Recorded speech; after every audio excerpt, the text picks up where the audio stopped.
ओम शांति। आज हम सभी ने सुबह अव्यक्त बाप दादा की मुरली सुनी। 19 तारीख आज की डेट और रिवाइज डेट थी 25/2/86। ये मुरली तब की है जब डबल विदेशी भाई बहनों का समर्पण समारोह हुआ था। अब सोच सकते हैं कि डबल विदेशियों का समर्पण समारोह और 86 में, है ना, तो बहुत बड़ी बात थी क्योंकि बहुत थोड़े विदेशी थे और उसमें से जो पूरे वर्ल्ड के कुछ विदेशी आए थे जिनका समर्पण समारोह हुआ था। और अव्यक्त बाप दादा ने बच्चों को उमंग उत्साह भरा था ना। तो कैसे बाबा ने ऐसे समय पर बच्चों का उमंग उत्साह भी भरा और उनको आगे के लिए सावधानी भी दी और शिक्षाएं भी दी, जिसमें मुख्य शिक्षा बाबा ने उनको दृढ़ता की दी कि अपने दृढ़ता को, मेन समर्पण होना माना दृढ़ता, अपने संकल्पों को दृढ़ रखना। बातें बहुत आएंगी लेकिन आपके संकल्प दृढ़ रहें।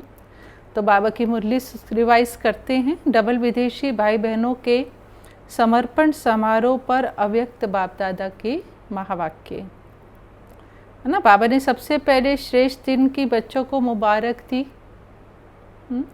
फिर बाबा ने कहा कि दृश्य बाहर का बहुत सुंदर है, एक तो विदेशी सजे हुए। तो बाबा ने कहा कि सभी बच्चों का उमंग उत्साह का, दृढ़ता का और दिल का संकल्प बाबा के पास। बाबा कौन है? दिलाराम है। तो दिलाराम के पास पहुंचा। दिमाग का संकल्प नहीं पहुंचता लेकिन दिल के संकल्प दिलाराम तक पहुंचते हैं। तो बाबा ने उस दिन को, जो समर्पण समारोह का दिन है, उस दिन को विशेष उमंग उत्साह भरा दृढ़ संकल्प समारोह कहेंगे। फिर बाबा ने बच्चों को कहा कि दृढ़ संकल्प किया। अब दृढ़ संकल्प क्या है? वो बाबा ने जो प्रतिज्ञा की बाबा के आगे, या बाबा के आगे हमने दृढ़ संकल्प किया, वो क्या है? कुछ भी हो जाए, चाहे माया के तूफान आए, चाहे लोगों की बिन बिन बातें आए, लोग बातें भी बनाएंगे कहाँ चले गए, है ना, चाहे प्रकृति की कोई भी हलचल का नज़ारा हो, चाहे लौकिक व अलौकिक संबंध में किसी भी प्रकार के सर्कमस्टेंस हो। लौकिक संबंध के भी सर्कमस्टेंस होते हैं, अलौकिक परिवार से भी सर्कमस्टेंस आते हैं, है ना। कुछ ना कुछ जब सेवा की फील्ड में सरेंडर हो रहे हैं तो अलौकिक के भी संबंध में आते हैं, तो उसमें भी थोड़ा ऊपर नीचे होता है। लेकिन ऐसा नहीं कि थोड़ा सा ऊपर नीचे हुआ तो बस हम छोड़ के जा रहे हैं बाबा को। मन के संकल्पों का बहुत जोर से तूफान भी हो, माया मन में भी भिन्न भिन्न संकल्प लाए, तो भी एक बाप दूसरा ना कोई, क्योंकि ये सब पेपर देने पड़ेंगे। बाबा ने कहा ये सब पेपर आएंगे, लेकिन ये पेपर में क्वेश्चन ये हैं और उसका आंसर क्या है, ये क्वेश्चन दे दिए और इन क्वेश्चंस का आंसर क्या हमको देना है? एक बाप दूसरा ना कोई। और अगर इस क्वेश्चन पेपर में हमारा आंसर एक बाप को छोड़कर दूसरा कोई आ जाता है, परिस्थितियों में दूसरे को हम सहारा बना लेते हैं, तो बाबा उसमें फेल कर देगा। इसलिए बाबा कहते हैं इन सब परिस्थितियों में आपको एक बाप दूसरा न कोई, एक बल एक भरोसा, ऐसा दृढ़ संकल्प किया है। बाबा ने पूछा उनसे कि ऐसा दृढ़ संकल्प करके स्टेज पर बैठे हो, स्टेज पर सजे हुए बैठे ना। फिर बाबा ने स्टेज के लिए कहा कि डबल स्टेज पर बैठे हो या सिंगल स्टेज पर, क्योंकि बाबा दोनों दृश्य देख रहा, अंदर का भी बाहर का भी।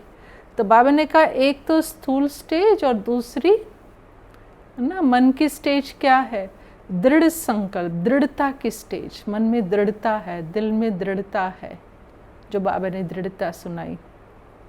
फिर बाबा ने हार भी कहा, बहुत सुंदर हार पहने हुए थे, है ना। तो बाबा ने कहा हार भी कितने पहने हैं? 2 हार पहने कि एक ही हार पहना? एक तो स्थूल हार पहना और दूसरा सफलता गले का हार है। फिर बाबा ने कहा इन सब का आधार, सफलता का आधार क्या है? दृढ़ता, है ना। जहाँ दृढ़ता है वहाँ सफलता है। तो बाबा ने कहा बाबा डबल दृश्य देख रहे थे, सिंगल दृश्य नहीं, डबल दृश्य।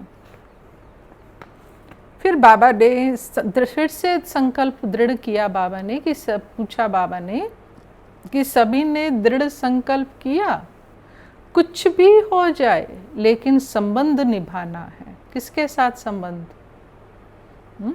बाबा के साथ निभाना है। परमात्म प्रीति की रीति सदा निभाते हुए सफलता को पाना है। निश्चित है सफलता गले का हार है। एक बाप दूसरा ना कोई, ये है दृढ़ संकल्प, है ना। ये बाबा ने कहा कि ये आपका दृढ़ संकल्प हो, एक बाप दूसरा ना कोई। दूसरी बात बाबा ने संबंधों की जो बोली कि सर्व संबंधों की अविनाशी तार जोड़नी है ना। एक संबंध नहीं कि बस मेरा बाबा साजन है, किसी का बाबा बस पिता है, किसी का बाबा जो है खुदा दोस्त है, या 3 संबंध जोड़ लेते हैं कि बाबा मुख्य जो कहता है बाप टीचर गुरु है ना। तो बाबा ने कहा नहीं, आपको सर्व संबंध बाबा से डोर बांधनी है, क्योंकि अगर एक भी संबंध हमारा कच्चा रह गया, एक भी संबंध नहीं जोड़ा तो क्या होगा? कनेक्शन अगर एक संबंध का मिस कर दिया तो वो क्या होगा? तो फिर सर्व प्राप्तियां नहीं हो जाएंगी। इसलिए बाबा ने कहा जहाँ सर्व संबंध है वहाँ सर्व प्राप्तियां हैं। तो अब एक संबंध की कमी हो गई तो उस संबंध से जो मुझे प्राप्ति होनी चाहिए अविनाशी, वो नहीं होगी, वो मैंने विनाशी से ले ली, तो विनाशी हो गई ना। इसलिए बाबा करके ने ये क्लियर किया बच्चों को कि आपको सर्व संबंध उसका जो है सब संबंध बाबा से जोड़ने हैं। फिर बाबा ने कहा कि दृढ़ संकल्प बाबा क्यों कह रहा है कि दृढ़ संकल्प से क्या फ़ायदा होता है। बाबा ने कहा कि दृढ़ संकल्प क्या करता है, ये पुरुषार्थ में एक विशेष लिफ्ट का काम करता है। दृढ़ संकल्प करते हैं ना तो वो पुरुषार्थ में एक लिफ्ट का काम करता है। ये विधि भी विशेष उमंग उत्साह बढ़ाती है।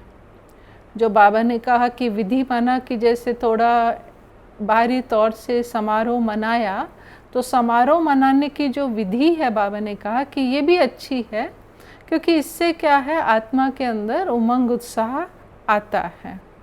और बाबा ने सभी बच्चों को दृढ़ संकल्प की बधाई देते हुए सदा अविनाशी भव अमर भव का वरदान दिया। फिर जो ये ग्रुप था, ये विशेष एशिया का ग्रुप बैठा था बाबा के आगे, तो बाबा ने एशिया की विशेषता बताई।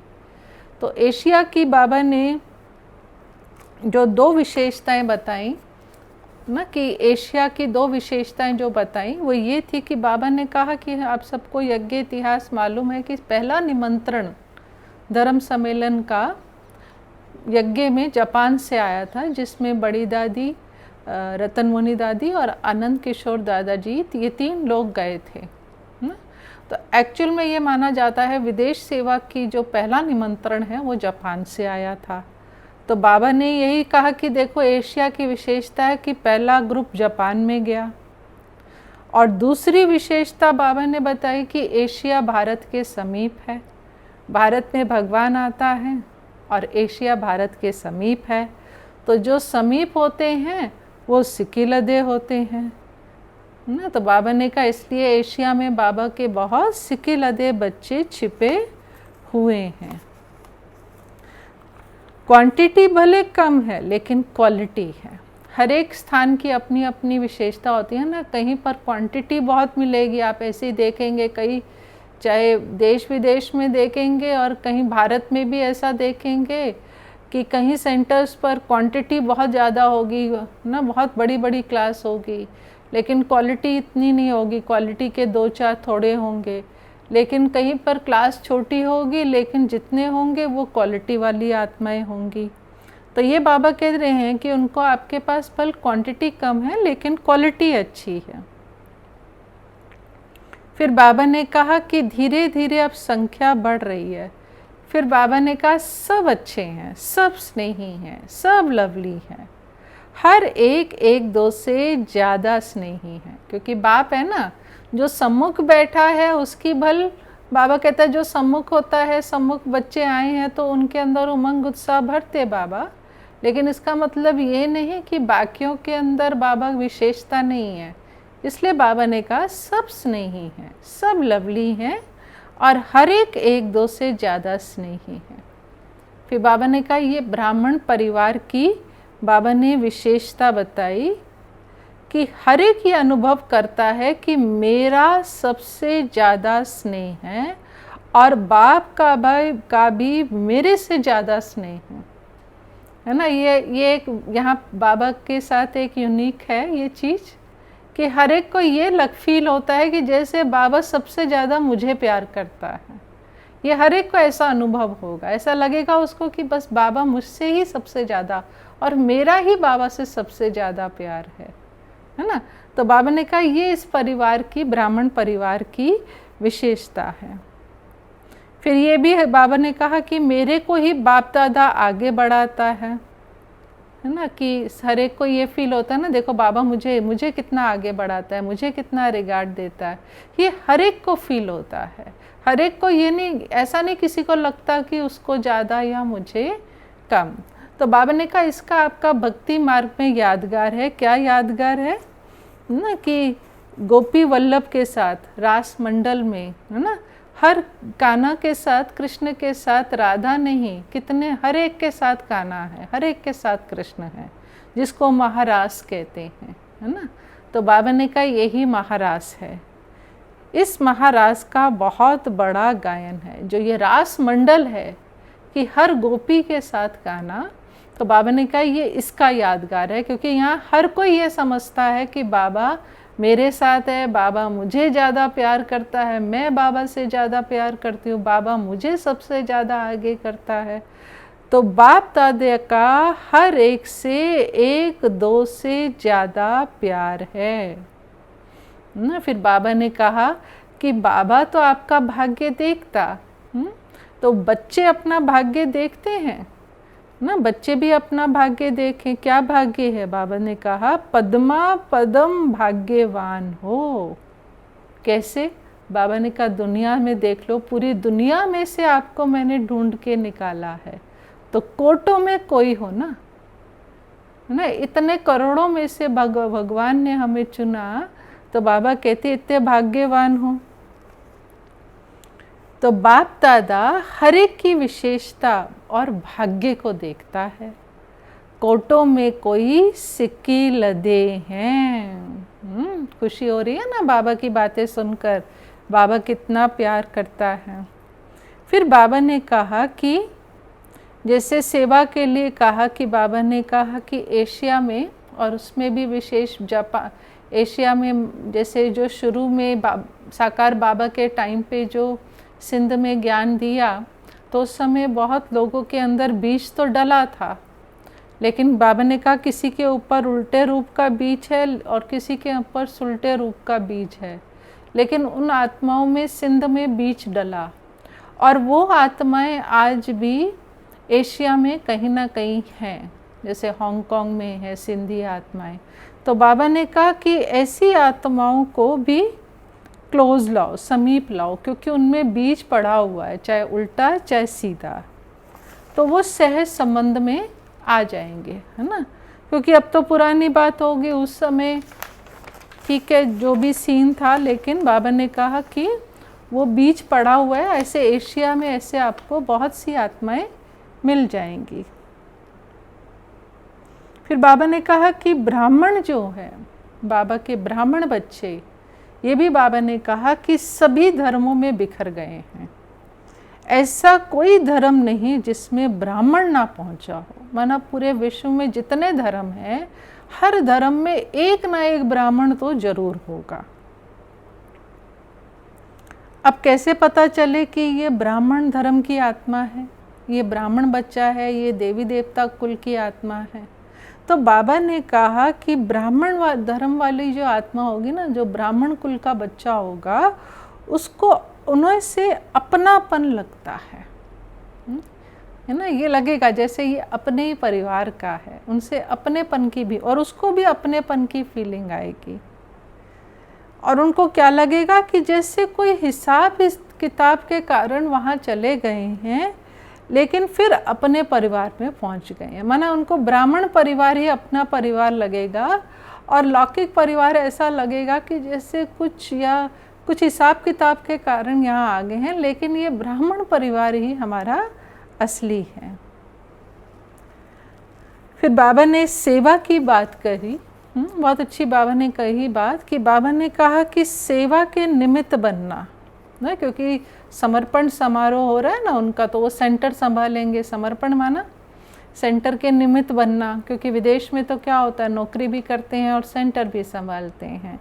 तो बाबा ने कहा कि आप सेवा के निमित्त बन गए, ये बहुत बड़ा भाग्य है, बहुत श्रेष्ठ भाग्य है। क्योंकि जो ऐसे सेंटर चलाने के निमित्त बनते हैं, बाबा कहता है ये बड़े ते बड़ा पुण्य आत्माएं बन जाते है ना, क्योंकि क्या दान कर रहे हैं, ज्ञान दान कर रहे हैं, कल्याण कर रहे हैं। तो सेंटर के निमित्त बनना, चाहे वो छोटा है बड़ा है वो बात नहीं, लेकिन निमित्त बन जाना संभालने के, तो बाबा ने कहा ये बहुत पुण्य का काम है। महादानियों, तो वो कौन सी लिस्ट में आ जाते हैं, एक तो बड़े ते बड़े पुण्य आत्माओं की लिस्ट में आ जाते, महादानियों महान सेवाधारियों की लिस्ट में आ जाते हो। तो निमित्त बनना एक विशेष गिफ्ट है। तो बाबा ने कहा विदेश में तो बहुत इजी है निमित्त बनना, क्योंकि मैंने बताया ना वहाँ पर तो जो लौकिक में जॉब भी करते हैं वो भी सेंटर चला लेते हैं, है ना। सहज होता है कि अगर अकेले रहते हैं या ऐसे, तो एक कमरे में सेंटर बना के जॉब भी करते हैं और सुबह शाम सेंटर चलता है, और थोड़ा ही अनुभव किया और सेंटर निमित्त बन जाते हैं चलाने के। भारत में ऐसा नहीं है, लेकिन विदेश के अपने सिस्टम है। तो बाबा ने कहा आपके लिए तो ये बहुत बड़ा गिफ्ट है ना। भारत में तो विशेष कुमारियों को ही समर्पित करते हैं, रेयर होगा किसी और को समर्पित करें या सेंटर चलाने को दे, ज़्यादातर कुमारियाँ ही होती हैं, टीचर्स ही होती हैं। तो बाबा ने कहा आपके लिए तो बहुत लकी है, वहाँ तो माताएं अदर कुमार सब सेंटर चलाते हैं। तो बाबा ने कहा ये लास्ट सो फास्ट जाने की विशेष आपको गिफ्ट है। तो बाबा ने कहा इसमें क्या होता है कि ये विशेष गिफ्ट कैसे है कि जब हम निमित्त बनते हैं, तो निमित्त बनने से क्या होता है कि स्मृति में रहता है निमित्त है ना। निमित्त है तो बाबा ने कहा कि डबल अटेंशन हो जाता है निमित्त का। नेचुरली जो निमित्त बनेगा, सेवा के निमित्त बनेगा, ज्ञान सुनाने के बाबा ने उसको एक सीट पर बिठाया है, तो वो अनुभव यही है कि उसका हमेशा अपने ऊपर डबल अटेंशन रहता है। तो बाबा ने कहा डबल अटेंशन होने के कारण डबल लिफ्ट हो जाती है। ये बाबा ने कहा कि इसलिए आपको ये डबल अटेंशन और डबल लिफ्ट। फिर बाबा के आगे दादियाँ भी थीं, तो देखो बाबा कहते हैं कि दादियों को देखकर आप सोचो भगवान क्या बोल रहा है। कह रहा है कि बाबा कहता है दादियों की, क्योंकि मैं आपकी क्या महिमा करूं। क्योंकि बाबा कहता है कि अगर मैं आपकी महिमा करूं, जैसे भगवान के लिए कहा जाता है सागर को स्याही बनाओ, तो भगवान कह रहा है स्वयं कि दादियों की अगर मैं महिमा करनी शुरू करूं तो दिन रात हफ्ते महीने बीत जाएंगे, पूरा कोर्स हो जाएगा ये 7 दिन का। तो बाबा ने दादियों की विशेषता बताई कि ये रास अच्छा करती हैं। कौन सा रास? विचार मिलाना, यही रास है। ये दादियों के अंदर हमने भी प्रैक्टिकली देखा है। बड़ी दादी कहे कि जानकी दादी, ये हमने अपनी आंखों से, गुलजार दादी आज ये करें, ऐसा प्रोग्राम करें, दोनों दादियाँ कहेंगी जी, सब दादियाँ कहेंगी जी। जानकी दादी कहेगी दादी आज मुझे ये संकल्प आ रहा है, ऐसा करें, तो बाकी दादियाँ कहेंगी जी। विचार मिलाना, एक दूसरे के विचारों को काटना नहीं, मिलाना, ये विशेषता हमने अपनी आँखों से देखी है। कहीं हुई नहीं सुना रही, मैं अपने आँखों से देखी हुई सुना रही हूँ। तो ये बाबा ने भी कहा कि ये विचार मिलाना यही रास है। तो बाप दादा दादियों की यही रास देखते रहते हैं, अष्ट रत्नों की यही रास है। बाबा ने कहा ये विशेषता किस में है? देखो, बाबा ने अष्ट रत्नों को कहा कि ये अष्ट रत्नों की रास है। अष्ट रत्नों की रास कौन सी? विचार मिलाने की। फिर बाबा ने कहा दादियाँ जो हैं वो तो विशेष श्रृंगार है ना, अब तो थोड़ी सी रह गई, लेकिन इसलिए मधुबन जाते हैं तो मिस करते हैं हम लोग कि जाते हैं, हमको लगता है दादियाँ नहीं हैं तो जैसे मधुबन सूना सूना कई बार लगता है, नहीं तो दादियों की अपनी श्रृंगार, अपना रौनक होता है। तो बाबा ब्रिज इंदिरा दादी से भी बात कर रहे। ब्रिज इंदिरा दादी बाबा की, ब्रह्मा बाबा की लौकिक बहू। तो बाबा ने कहा कि बाप दादा महावीर महारथी बच्चों को सदा ही याद तो क्या करते, लेकिन वो तो समाये हुए रहते हैं। कहाँ समाये हुए रहते हैं? बाबा कहते हैं ये तो नैनों में समाये हुए रहते हैं, इनको क्या याद करूँ, ये तो कभी दूर होते ही नहीं हैं। विशेष रतन की विश्व के आगे प्रत्यक्ष करते हैं। बाप दादा सदा ही हर विशेष रतन को विश्व के आगे प्रत्यक्ष करते हैं, विशेष रतन हो। फिर बाबा ने कहा आप परिवार के, इस ब्राह्मण परिवार के छत्र हो। बाबा ने कितना ऊंचा टाइटल दादियों को दिया ना। निर्मल शांता दादी को भी कहा कि इसका आधार बड़ा मजबूत है ना। तो ऐसे बाबा दादियों से मिला। फिर उसके बाद एक और पॉइंट्स हैं अव्यक्त मूल्यों में चुने हुए अनमोल रतन है, डबल लाइट बनो। तो डबल लाइट कैसे बने ना, हल्के कैसे बने ना। थोड़े समय पहले हमने भी आपके साथ कुछ पॉइंट्स शेयर करे थे, तो बाबा वही बातें आज की इस मुरली में बता रहे हैं कि हल्के के, डबल लाइट माना बाबा कह रहे हैं अर्थात आत्मिक स्वरूप में स्थित होने से हल्कापन स्वतः हो जाता है। देह भान, देह अभिमान भारी बनाता है। जितना हम आत्मिक स्मृति में रहते हैं उतने हल्के रहते हैं। डबल लाइट को ही फरिश्ता कहा जाता है, और फरिश्ता कभी किसी भी बंधन में नहीं बनता ना। वो किसी भी बंधन में नहीं बंधेगा ना। बंधन में नहीं बंधना माना कि क्या ना, जैसे उस दिन भी हम बात कर रहे थे कि सेवा अगर बंधन बन जाए तो वो सेवा नहीं है, और सेवा का संबंध है हमारा, सेवा बंधन नहीं है। अर्थात कि जब सेवा है तो सेवा करी, नहीं है तो ऐसा नहीं कि मन बुद्धि मना उस सेवा को, अगर वो सेवा आज किसी और ने कर ली तो मेरी अवस्था ऊपर नीचे हो रही है, तो वो सेवा का बंधन हो गया। वो सेवा संबंध नहीं है ना, वो तो बंधन ने बांध दिया मुझे कि सेवा के कारण अवस्था ही हलचल में आ गई। तो उसी तरह से बाबा कहते हैं कि फरिश्ता किसी भी बंधन में नहीं बनता। डबल लाइट अर्थात सदा उड़ती कला का अनुभव करने वाले, क्योंकि हल्का है ना तो उड़ता है, बोझ वाला नीचे आएगा। फिर बाबा ने कहा डबल जिम्मेवारी होते भी है ना, डबल जिम्मेवारी है ना, लौकिक भी है अलौकिक भी है। तो डबल लाइट रहने से लौकिक जिम्मेवारी कभी थकाएगी नहीं। क्यों? क्योंकि लौकिक में भी हम, बाबा कहते हैं आप क्या हो? ट्रस्टी हो। अपनी गृहस्थी, अपनी प्रवृत्ति समझते हो तो बोझ हो, है ना। ट्रस्टी को कोई बोझ नहीं, ये बाबा की गृहस्थी है, बाबा के बच्चे हैं, मैं ट्रस्टी हूँ तो लाइट है। मेरी गृहस्थी है, मेरी प्रवृत्ति है, बाबा कहते हैं ये बोझ है।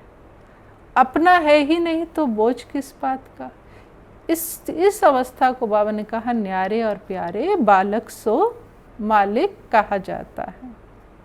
फिर बाबा ने और हल्के रहने की तरीका बताया कि बाप के हवाले कर दो, जिम्मेवारी बाप को दे दो तो आप हल्के हो जाएंगे, है ना। बाबा ने तो बड़ी सहज युक्तियाँ हमें बताई हुई हैं फिर बाबा ने कहा अगर बुद्धि में किसी बात का बोझ है ना, बुद्धि में चिंता है, तो बुद्धि से सरेंडर हो जाओ तो हल्के हो जाएंगे। बुद्धि से सरेंडर हो जाओ, बहुत बुद्धि नहीं चलाओ, क्या करूं, कैसे करूं, ऐसे करूं या वैसे करूं ना। नहीं, जिम्मेवारी बाप की है, जो बाप को कहेगा वो मैं कर लूँगी, मुझे बुद्धि नहीं चलानी। बुद्धिवानों की बुद्धिवान बैठा है, वो मेरे लिए बुद्धि चलाएगा ना। इसको कहा जाता है बुद्धि से सरेंडर हो जाना। फिर बाबा ने कहा कि और कौन सा बोझ आता है? संस्कार स्वभाव का बोझ होता है। मेरे संस्कार, मेरा स्वभाव या दूसरे के संस्कार स्वभाव, अपने वही बोझ लेकर चलते हैं, ये कब चेंज होंगे, या अपने संस्कार स्वभाव से ही भारी होते हैं। तो वो बाबा ने कहा कि और व्यर्थ संकल्पों का बोझ होता है। तो बाबा ने कहा कि ये सब बोझ से भी हल्के, ये भी बोझ ना हो, तब सहज उड़ती कला का अनुभव करेंगे ना। तो बाबा ने कहा कैसे उड़ो? बाबा बाबा का आधार ले उड़ते चलो। कोई भी बात आए, बाबा बाबा बाबा कहा है ना, ये कीवर्ड है ना, ये स्टार्ट हो जाएगी, उड़ने लग जाएंगे। फिर बाबा ने कहा कि फिर लक्ष्य दिया बाबा ने कि लक्ष्य क्या है आपका, वो कभी नहीं भूलो। लक्ष्य है हमारा बाप समान बनना है, लक्ष्य सदा साथ रहे। तो बाप कैसा है? Double light. तो हमें भी कैसा बनना है? डबल लाइट बनना है। अब बाबा कहते हैं आप लक्ष्य तो डबल लाइट बनने का रखते हो, लेकिन लक्ष्य में कमज़ोर कब बन जाते हो ना। लक्ष्य में हमारा ढीलापन कब आ जाता है? पुरुषार्थ में ढीलापन क्यों आ जाता है?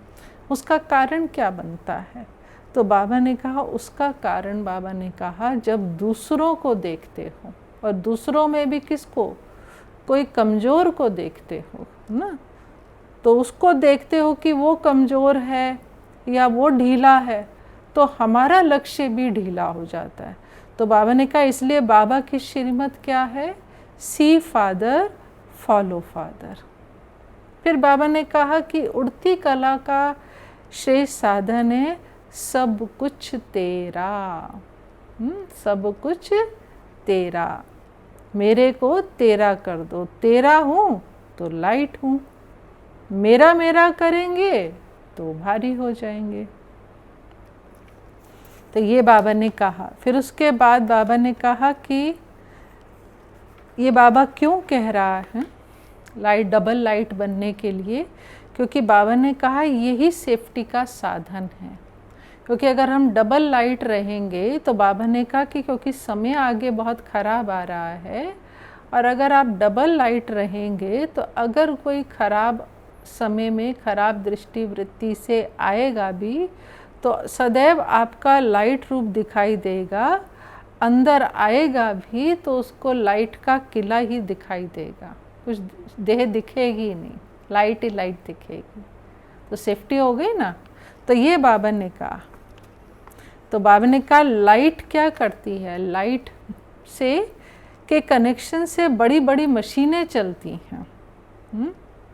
तो बाबा ने कहा इसलिए कर्म करते हुए भी हमारा लाइट का, हमारा कनेक्शन ठीक रहना चाहिए। और बाबा ने कहा जहाँ डबल लाइट है वहाँ मेहनत और मुश्किल शब्द समाप्त हो जाता है। इसलिए बाबा ने कहा कि ट्रस्टीपन का भाव ईश्वरीय सेवा की भावना है। अगर ये भाव और भावना है कि मैं ट्रस्टी हूँ और मन में भावना ईश्वरीय सेवा की है, तो डबल लाइट बन जाएंगे ना। तो वे दूसरे भी क्या महसूस करेंगे, आपके समीप संबंध संपर्क वाले भी, कि ये जैसे रूहानी हैं, अलौकिक हैं, आपका फरिश्ता रूप दिखाई देगा, है ना। तो इसलिए बाबा ने कहा कि सदा उड़ता, क्योंकि आप कौन हो? फरिश्ते अर्थात उड़ते पंछी हैं।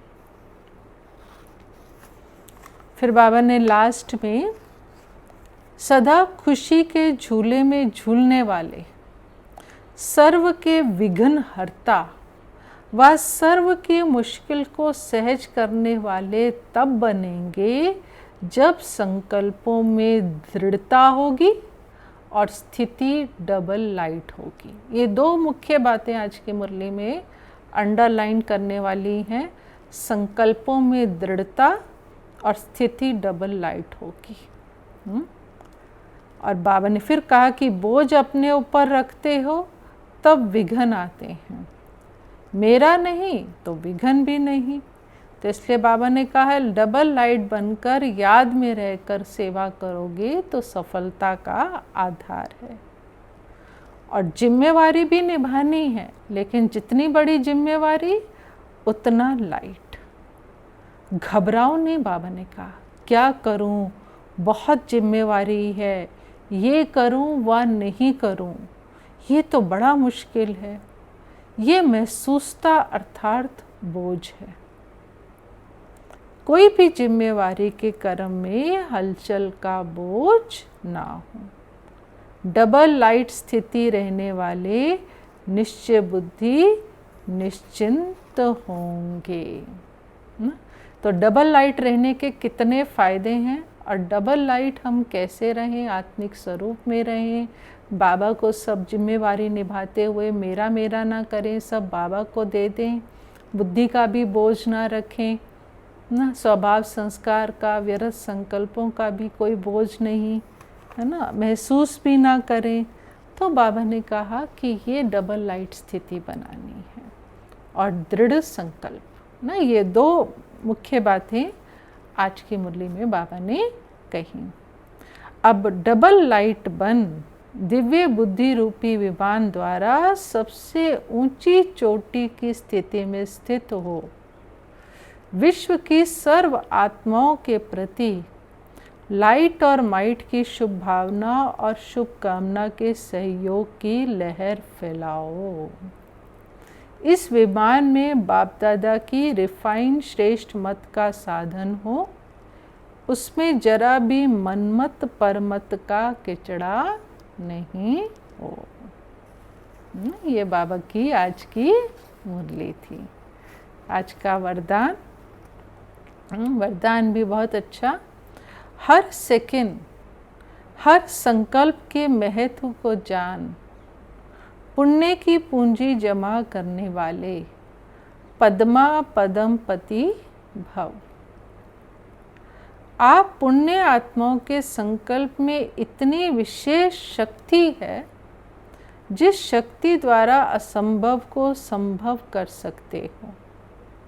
जैसे आजकल यंत्रों द्वारा रेगिस्तान को हरा भरा कर देते हैं, पहाड़ियों पर फूल उगा देते हैं, ऐसे आप अपने श्रेष्ठ संकल्पों द्वारा ना उम्मीदवार को उम्मीदवार बना सकते हो।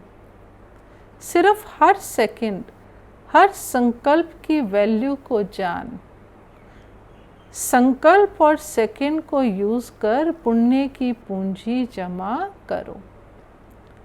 आपके संकल्प की शक्ति इतनी श्रेष्ठ है जो एक संकल्प भी पद्मा पदमपति बना देता है। और आज का स्लोगन, हर कर्म अधिकारीपन के निश्चय और नशे से करो तो मेहनत समाप्त हो जाएगी। ना, अधिकारीपन का निश्चय हो और नशा हो। ठीक है, तो सभी को ओम शांति, ओम शांति। 1 मिनट साइलेंस में।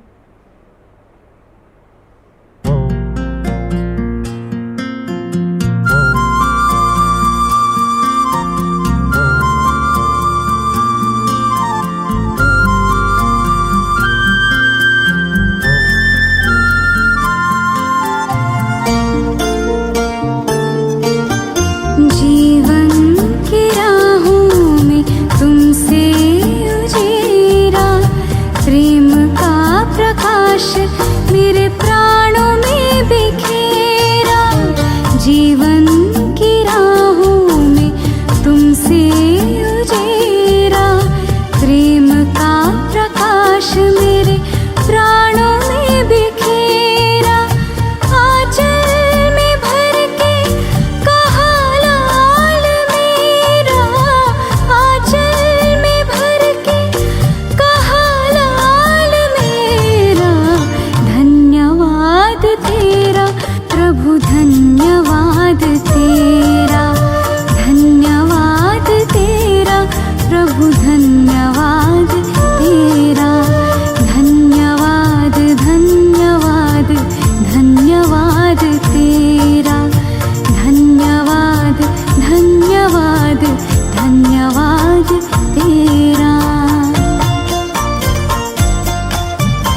से अनजान थे, आत्मज्ञान पाके हुए दूर देह भान से। ज्ञान तो बहुत था पर खुद से अनजान थे, आत्मज्ञान पाके हुए दूर देह भान से। सद्गुणों से कर दिया है श्रृंगार मेरा, सद्गुणों से कर दिया है श्रृंगार मेरा। धन्यवाद तेरा प्रभु, धन्यवाद तेरा, धन्यवाद तेरा प्रभु, धन्यवाद तेरा।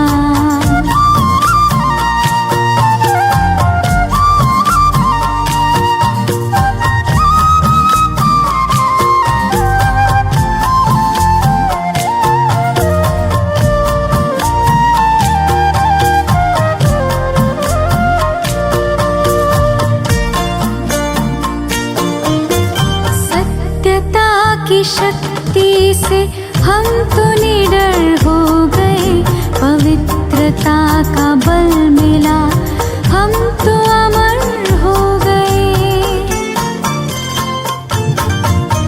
सत्यता की शक्ति से हम तो निडर हो गए, पवित्रता का बल मिला हम तो अमर हो गए।